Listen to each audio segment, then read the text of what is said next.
you're kind of rediscovering Star Wars from the kids' point of view, which I felt was a real big selling point to this, because back when they were first talking about this, it's like, okay, it's kids lost in space. Like, we want to bring back that like Amblin vibe. Everybody compared it to the Amblin kind of like that formula. Like, you have these kids, you put them in like this just phenomenal situation, and you just let them like run rampant and see how kids will react naturally to those situations. And that in itself is just a fascinating perspective. But when you take that and throw it into Star Wars, that's a whole other thing. That first time they're in the treasure room, and Jod turns on the lightsaber, or actually gets the lightsaber, and basically just kind of tells them to sit down.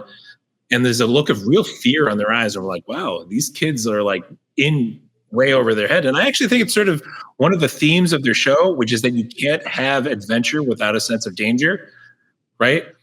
And so when they meet pirates, you know what I mean? Wim has these sort of, you know, he reads these sort of fantasy stories on his, I don't know, space iPad thing that he's reading. When he's reading these sort of fantastic stories, you know, you can picture him reading stories about pirates, but when he encounters pirates in real life, they're really disgusting people / disgusting aliens, and more like not physically disgusting, like morally disgusting. They're murderers and thieves and things like that. And then we get to that planet, that sort of war-torn planet where there's child soldiers and there's a civil war and things like that. I think it's kind of one of the motifs that kind of carries throughout the show, is that adventure is actually really scary.